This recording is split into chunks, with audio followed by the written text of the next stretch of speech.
नमस्कार साथियों, स्वागत है आपका अपने YouTube channel study with Gajanand Jangid में। और हमारी मुख्यमंत्री एवं मंत्रिपरिषद से संबंधित हमारी जो MCQ सीरीज चल रही है उसका पार्ट 2 लेकर मैं हाजिर हूं। तो चलते हैं अपने क्वेश्चन की तरफ। पहला क्वेश्चन है, मुख्यमंत्री की विधायिका शक्तियों के बारे में सत्य कथन बताना है। ऑप्शन ए, राज्यपाल मुख्यमंत्री की सलाह पर अध्यादेश जारी करता है। ऑप्शन बी, राज्यपाल को विधानसभा भंग करने संबंधी सिफारिश करना। सदन में समस्त सरकारी विधेयक मुख्यमंत्री की पूर्व अनुमति से रखे जाते हैं। डी, उपयुक्त सभी। तो इसमें सत्य कथन बताना है, तो करते हैं चर्चा एक एक ऑप्शन पर। राज्यपाल मुख्यमंत्री की सलाह पर अध्यादेश जारी करता है, ये बात सही है। और अध्यादेश का हमने पहले के जो पार्ट है उनमें हमने चर्चा कर ली है कि अध्यादेश जो होता है वो एक अस्थायी कानून होता है। जब विधानसभा सत्र में नहीं होती है तो राज्यपाल अध्यादेश जारी करते हैं कानून बनाने के लिए। ये बाकी जो चर्चा हमने कर ली थी, जिसकी अधिकतम अवधि 6 माह 6 सप्ताह होती है। तो ये बात सही है। राज्यपाल को विधानसभा भंग करने संबंधी सिफारिश करना, ये बात भी सही है। सदन में समस्त सरकारी विधेयक मुख्यमंत्री की पूर्व अनुमति से रखे जाते हैं, ये बात भी सही है कि समस्त जो सरकारी विधेयक है वो मुख्यमंत्री की पूर्व अनुमति से ही रखे जाते हैं। तो इसका जो राइट आंसर है वह ऑप्शन डी, उपयुक्त सभी। चलते हैं अपने नेक्स्ट क्वेश्चन पे। अपना नेक्स्ट क्वेश्चन है, राजस्थान की प्रथम महिला कौन है जिन्हें राजस्थान के मंत्रिमंडल में स्थान मिला। Option A, Prabha Rao. Option B, Kamla Beniwal. Option C, Girija Vyas. Option D, Tara Bhandari. तो इसका जो राइट आंसर है वो है कमला बेनीवाल। कमला बेनीवाल को राजस्थान के मंत्रिमंडल में स्थान मिला था पहली बार। तो चलते हैं अपने नेक्स्ट क्वेश्चन की तरफ। हमारा जो नेक्स्ट क्वेश्चन है वो ये है कि मंत्रिपरिषद सामूहिक रूप से किसके प्रति उत्तरदायी होती है। ऑप्शन ए, मुख्यमंत्री। ऑप्शन बी, राज्यपाल। ऑप्शन सी, विधानसभा के प्रति। ऑप्शन डी, प्रधानमंत्री। तो इसका जो राइट आंसर है वो है विधानसभा के प्रति। यानी मंत्रिपरिषद सामूहिक रूप से तो विधानसभा के प्रति उत्तरदायी होगी, जबकि जो मंत्री होते हैं वो व्यक्तिगत रूप से राज्यपाल के प्रति उत्तरदायी होते हैं। चलते हैं अपने नेक्स्ट क्वेश्चन की तरफ। हमारा जो नेक्स्ट क्वेश्चन है वो ये है कि 91वें संविधान संशोधन अधिनियम 2003 द्वारा मंत्रिपरिषद में अधिकतम और न्यूनतम कितने मंत्री हो सकते हैं। ऑप्शन ए, विधानसभा के सदस्यों का अधिकतम 15%, न्यूनतम 20 सदस्य। विधानसभा के सदस्यों का अधिकतम 10%, न्यूनतम 15 सदस्य। विधानसभा के सदस्यों का अधिकतम 15%, न्यूनतम 1+11। उपयुक्त में से कोई नहीं। तो इसका जो राइट आंसर है वो है ऑप्शन सी, विधानसभा के सदस्यों का अधिकतम 15% तथा न्यूनतम 1+11 यानी 12। जैसे हम चर्चा करें कि हमारे जो राजस्थान है इसमें विधानसभा की सीटें कितनी है, 200 है।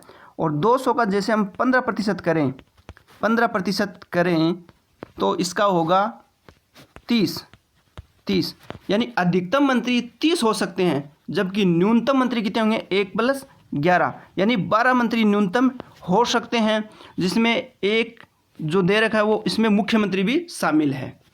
चलते हैं अपने नेक्स्ट क्वेश्चन पे। हमारा जो नेक्स्ट क्वेश्चन है वो है, राज्य मंत्रिपरिषद के किसी एक मंत्री के द्वारा इस्तीफा देने पर मंत्रिपरिषद पर क्या प्रभाव पड़ेगा। मुख्यमंत्री इस्तीफा देगा, कोई प्रभाव नहीं पड़ेगा। मंत्रिपरिषद भंग होगी, उपयुक्त में से कोई नहीं। तो इसका जो राइट आंसर है वो है कि कोई प्रभाव नहीं पड़ेगा। यानी कोई मंत्री अगर वो इस्तीफा दे देता है तो मंत्रिपरिषद पे इसका कोई प्रभाव नहीं पड़ेगा। अगर मुख्यमंत्री इस्तीफा देते हैं तो मंत्रिपरिषद भंग होती है। तो चलते हैं अपने नेक्स्ट क्वेश्चन पे। हमारा जो नेक्स्ट क्वेश्चन है वो है, मंत्रियों को पद व गोपनीयता की शपथ कौन दिलाता है। हाईकोर्ट का मुख्य न्यायाधीश, मुख्य सचिव, राज्यपाल, मुख्यमंत्री। तो मंत्रियों को पद व गोपनीयता की शपथ राज्यपाल दिलाते हैं।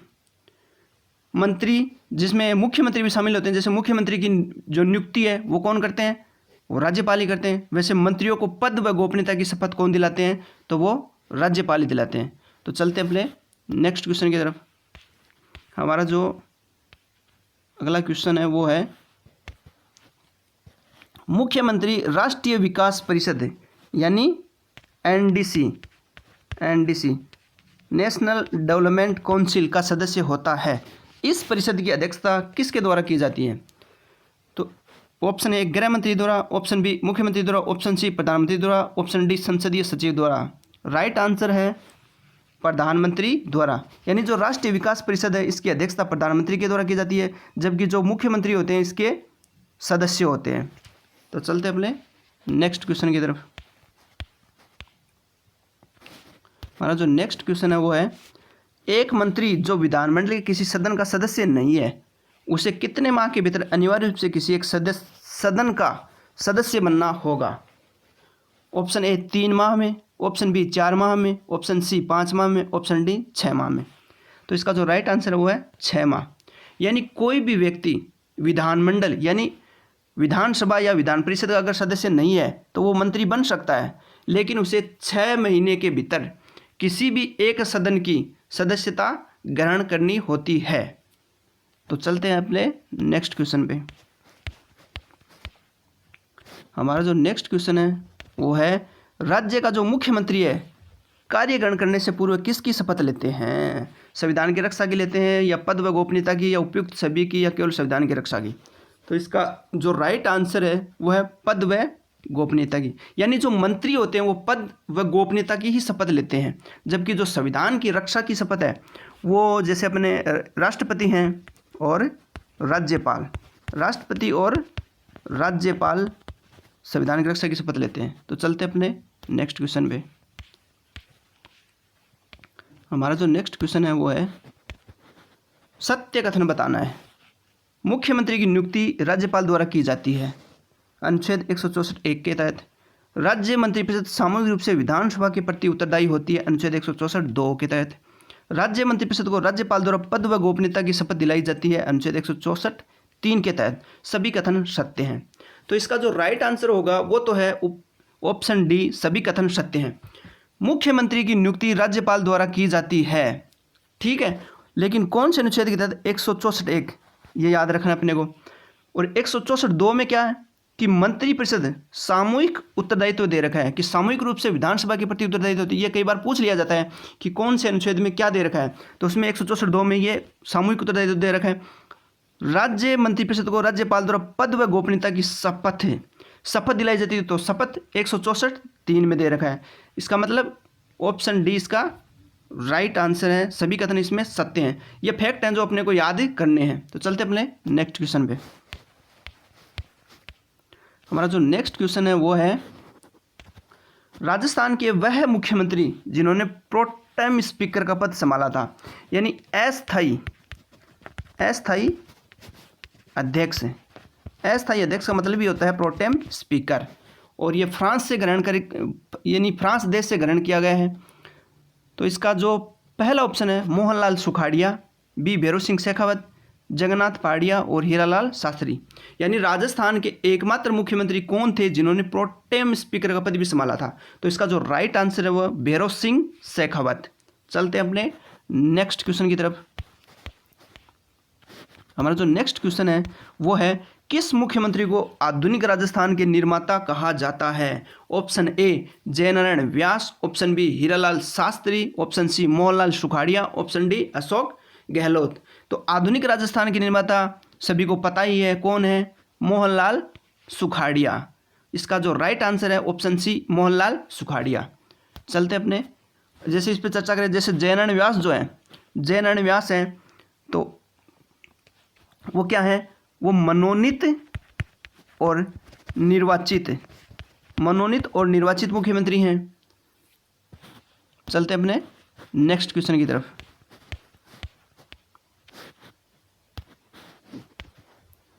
प्रत्येक मंत्री को विधानसभा या विधान परिषद यानी विधान परिषद सब जगह नहीं है, अगर कहीं पर है ये तो कि कार्रवाई में भाग लेने और बोलने का अधिकार होगा उल्लेख संविधान के कौन से अनुच्छेद में?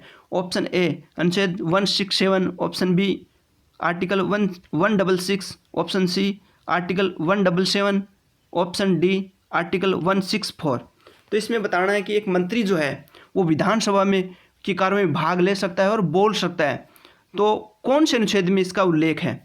तो इसका जो राइट आंसर है वो है ऑप्शन सी, आर्टिकल 177 में ये दे रखा है। लेकिन कोई जो मंत्री है वो मत जो देगा वो उसी सदन में देगा जिस सदन का वह सदस्य होगा।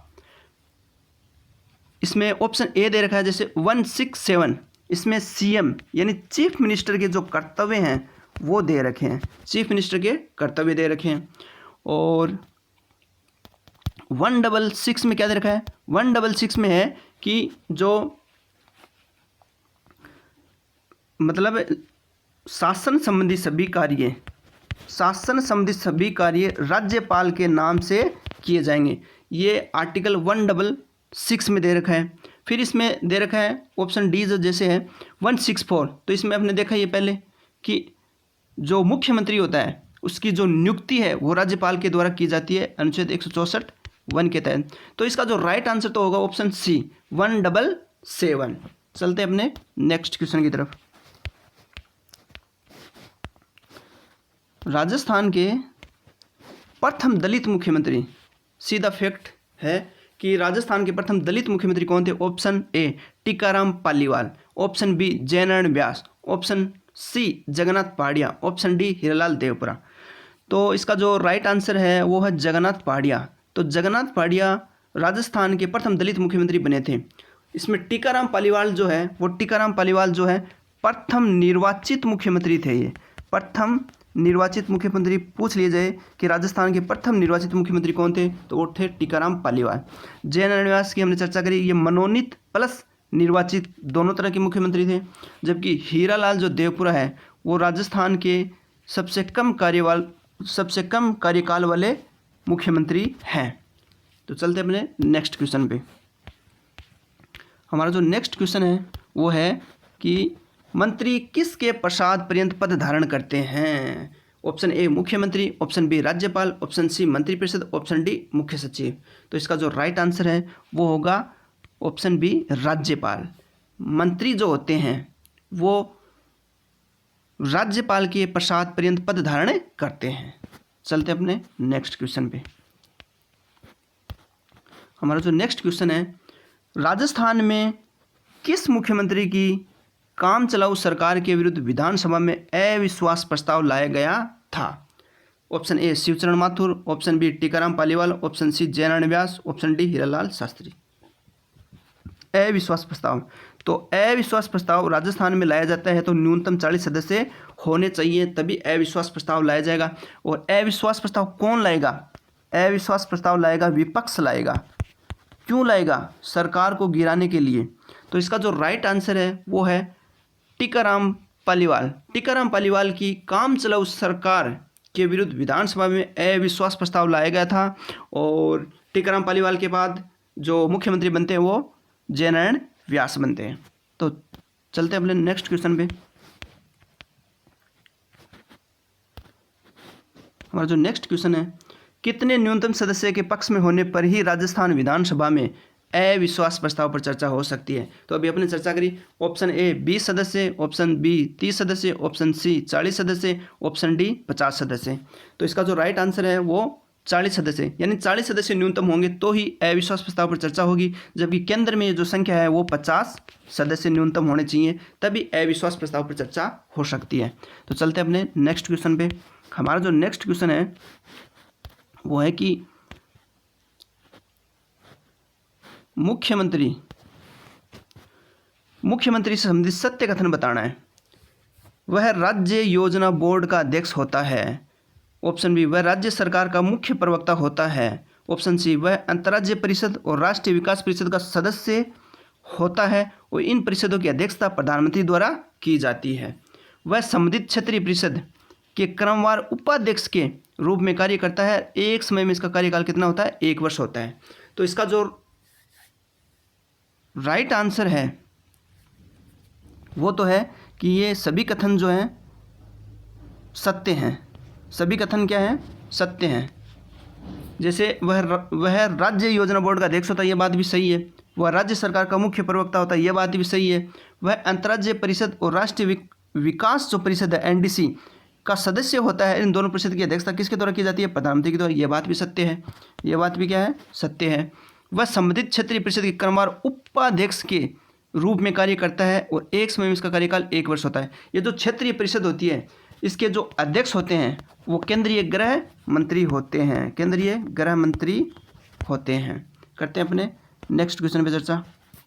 इसका आंसर जो है वो आंसर उपयुक्त सभी कथन सत्य हैं। चलते हैं अपने नेक्स्ट क्वेश्चन पे।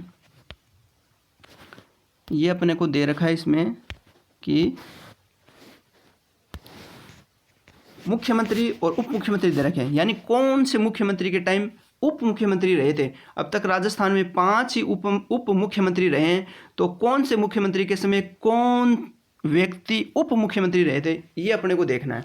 तो जयनारायण व्यास के समय टीकाराम जो पालीवाल थे वो उप मुख्यमंत्री रहे थे। अशोक गहलोत के समय याद रखना है कि कमला बेनीवाल उप मुख्यमंत्री रहे थे। भैरव सिंह शेखावत के समय हरिशंकर भाबड़ा उप मुख्यमंत्री रहे थे। अशोक गहलोत के समय बनवारी लाल बेरवा उप मुख्यमंत्री रहे थे। अशोक गहलोत के समय ही सचिन पायलट उप मुख्यमंत्री रहे थे। यानी अशोक गहलोत के समय 3 उप मुख्यमंत्री रह चुके हैं, कमला बेनीवाल, बनवारी लाल बेरवा और सचिन पायलट। तो ये अपने को याद रखना है कि कौन से मुख्यमंत्री के समय कौन व्यक्ति उप मुख्यमंत्री रहे थे। तो ये मिलान टाइप में ये प्रश्न पूछा जा सकता है। तो चलते हैं अपने नेक्स्ट क्वेश्चन पे। अपना जो नेक्स्ट क्वेश्चन है वो है, यदि किसी मंत्री के विरुद्ध अविश्वास का प्रस्ताव पास हो जाता है, यदि किसी मंत्री के विरुद्ध अविश्वास, अब की बार पूछा भाई अविश्वास, अब की बार पूछा है अविश्वास का प्रस्ताव पास हो जाता है तो उसे त्यागपत्र देना पड़ेगा। पूरी मंत्रिपरिषद को त्यागपत्र देना पड़ता है, ना तो ए और ना ही बी और उपयुक्त सभी। तो इसका जो राइट आंसर होगा वो है कि पूरी मंत्रिपरिषद को त्यागपत्र देना पड़ता है। यानी किसी मंत्री के विरुद्ध अगर अविश्वास का प्रस्ताव पास हो जाता है तो पूरी मंत्रिपरिषद को त्यागपत्र देना पड़ता है। तो चलते अपने नेक्स्ट क्वेश्चन की तरफ। हाँ, हमारी जो MCQ सीरीज है मुख्यमंत्री एवं मंत्रिपरिषद से संबंधित जो चल रही है, इसके जो सारे क्वेश्चंस अपने कर लिए हैं और आगे का जो वीडियो होगा उसमें हम एक अलग ही टॉपिक पर चर्चा करेंगे। अगर दोस्तों आपको ये क्वेश्चंस पसंद आ रहे हैं, अगर आपको इनके आंसर आ रहे हैं तो आप कमेंट बॉक्स में ज़रूर कमेंट करें। तो मिलते हैं एक नए वीडियो में। Thank you for watching.